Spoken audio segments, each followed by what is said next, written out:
ආයුබෝවන් මගේ පුංචි දුවේ පුතේ. අද මම ඔයාලට කියන්න යන්නේ ලෝකයේ හිටපු දක්ෂම රහස් පරීක්ෂකයා ගැන කතාවක්. ඔයාලා දන්නවනේ ඒ කවුද කියලා? ඔව්, ඒ තමයි ෂර්ලොක් හෝම්ස්. එයා ජීවත් වුණේ එංගලන්තේ ලන්ඩන් නුවරේ. එයාගේ හොඳම යාළුවා තමයි දොස්තර වොට්සන්. හෝම්ස් හරිම බුද්ධිමත්. එයාට ඕනෑම ගැටලුවක් විසඳන්න ගත උනේ පුංචි වෙලාවයි. ඔන්න දවසක් ලන්ඩන් නුවරට ලොකු වැස්සක් වැටුණා. හෝම්ස් සහ වොට්සන් උණුසුම් තේ එකක් බොන ගමන් හිටියේ. එකපාරටම දඩබඩ ඩෝං ගාලා කවුදෝ දොරට හයියෙන් තට්ටු කළා. හෝම්ස් සංසුන්ව කිව්වා, "වොට්සන්, ඉක්මනට දොර අරින්න. අපිට අමුත් එක්ක එවිත් වගේ" කියලා.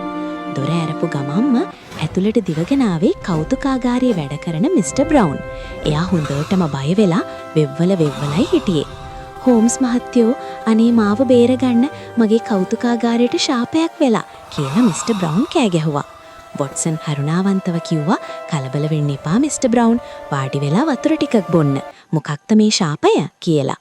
මිස්ටර් බ්‍රවුන් බයින් මෙහෙම කිව්වා, "අපි ගිය සතියේ ඊජිප්තුවෙන් පරණ මමියක් ගෙනාවා. ඒක පරණ රජ කෙනෙක්ගේ මමියක්. ඒක ගෙනාපු දවසේ ඉඳන් රෑට කෞතුකාගාරය ඇතුලෙන් අමුතු සද්ද එනවා. ඌ ගායා කවුදෝ අඬනවා වගේ. ඊයේ රෑ මුරකාරයා දැක්කලා තියෙනවා. ඒ මමිය පෙට්ටියෙන් එළියට ඇවිදිනවා. මේක ඒ රජතුමාගේ ශාපයක්." හෝම්ස් පොට්ටක් hina වෙලා මෙහෙම කිව්වා, මමියක් ඇවිදිනවා. ශාපයක්? වොට්සන්, මේක හරීම රසවත් සිද්ධියක් වගේ. යමු අපි දැම්ම කෞතුකාගාරයට. හෝම්ස් සහ වොට්සන් රෑලිද්දි කෞතුකාගාරයට ගියා. මුළු පළාතම කරුවලයි. කෞතුකාගාරයේ ඇතුලේ පරණ පිළිම, පින්තූර පිරීලා තිබුණා. හරීම පාළුයි. හෝම්ස් එලාගේ අතේ තිබුණු විශාලන කාචය අරගෙන වටපිට බැලුවා. වොට්සන් හිමින් ඇහුවා, "හෝම්ස්, මට නම් පොඩි බයක් දැනෙනවා. ඇත්තටම මමියක් පණෙයිද?" කියලා. හෝම්ස් කිව්වා, "නෑ වොට්සන්, මලගිය අයට ආයි පණෙන්නේ නෑ. මේක පිටුපස්සේ ඉන්නේ පණ තියෙන කෙනෙක්. එන්න අපි හැංගිලා බලන් ඉමු" කියලා. දෙන්න ලොකු පිළිමියක් පිටිපස්සට වෙලා හැංගුණා. ටික වෙලාවකින් මුළු හෝල් එකම සීතල වුණා.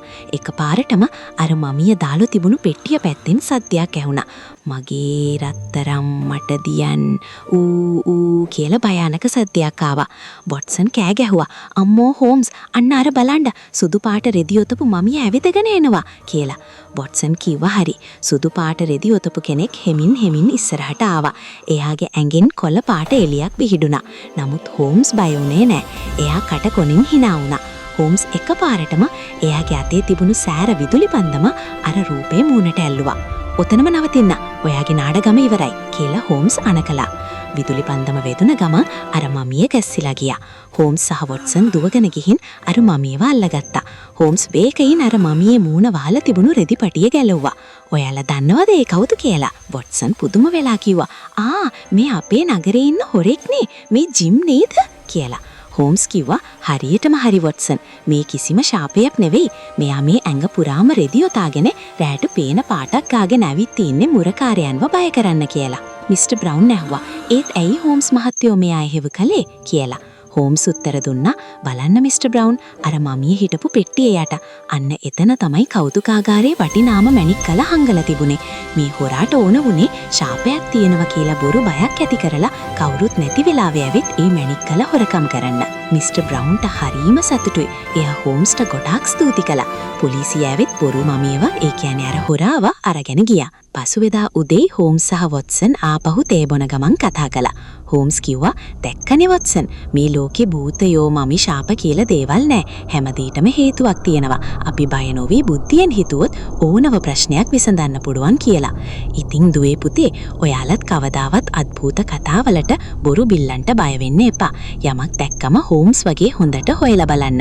එහෙනම් තවත් ලස්සන කතාවකින් අපි ආයේ හමු වෙමු. සුබ දවසක්." ඉතින් මගේ ආදරණීය දුවේ පුතේ, මගේ YouTube නාලිකාව subscribe කරලා තියාගන්න.